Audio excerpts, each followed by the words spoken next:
Halo semuanya, Assalamualaikum warahmatullahi wabarakatuh.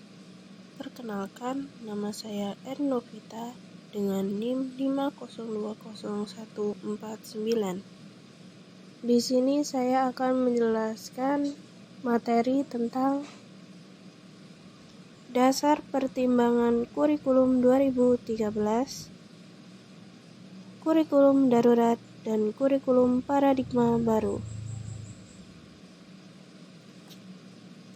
Nah, yang pertama itu kurikulum 2013.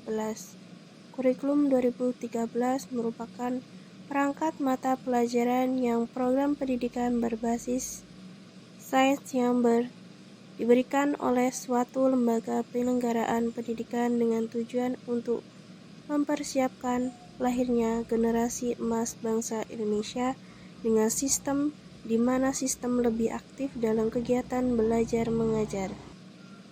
2. Pertimbangan kurikulum darurat. Kurikulum darurat adalah kurikulum yang disusun dan dilaksanakan oleh satuan pendidikan pada masa darurat. Oleh karena itu, semua aspek yang berkenaan dengan perencanaan pembelajaran, kegiatan pembelajaran, dan penilaian hasil belajar disesuaikan dengan kondisi darurat yang terdapat dan dirasakan oleh setiap satuan pendidikan. Kurikulum darurat hanya diterapkan pada masa darurat. Bila kondisi sudah normal, maka kegiatan pembelajaran harus kembali dilaksanakan secara normal seperti biasanya. 3. Pertimbangan kurikulum paradigma baru. Kurikulum paradigma baru adalah kurikulum yang menyempurnakan pendidikan saat ini dengan lebih meningkatkan mutu proses dan hasil belajar peserta didik.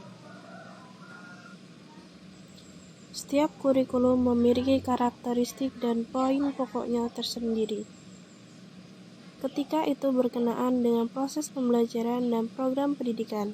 Nah, dalam kurikulum paradigma baru ini ada 7 poin penting yang perlu untuk Anda ketahui dan pahami bersama. Yang pertama, struktur kurikulum. Yang kedua, capaian pembelajaran. Yang ketiga, pendekatan tematik. Yang keempat, jam pembelajaran. Yang kelima, model pembelajaran kolaboratif. Yang keenam, mata pelajaran informatif, matik. Yang ketujuh, mata pelajaran ilmu pengetahuan alam sosial. Selanjutnya, rasiologi pengembangan kurikulum 2013, kurikulum darurat, dan kurikulum paradigma baru. 1. Rasiologi pengembangan kurikulum 2013.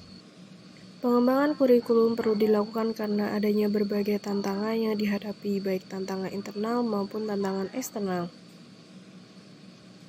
1. Tantangan internal, yaitu memenuhi 8 standar nasional perkembangan penduduk Indonesia dilihat dari pertumbuhan penduduk usia produktif. 2. Tantangan eksternal, yaitu tantangan masa depan antara lain globalisasi, kemajuan teknologi, dan informasi. Kompetensi masa depan antara lain kemampuan berkomunikasi, kemampuan berpikir jernih dan kritis. 2. Rasiologi pengembangan kurikulum darurat. Pengembangan kurikulum darurat diserahkan kepada masing-masing sesuai kebutuhan, inovasi, dan kreativitas masing-masing sehingga mudah untuk diimplementasi. Kurikulum darurat ini diharapkan menjadi acuan dan mempermudahkan guru dalam melaksanakan pembelajaran di masa darurat.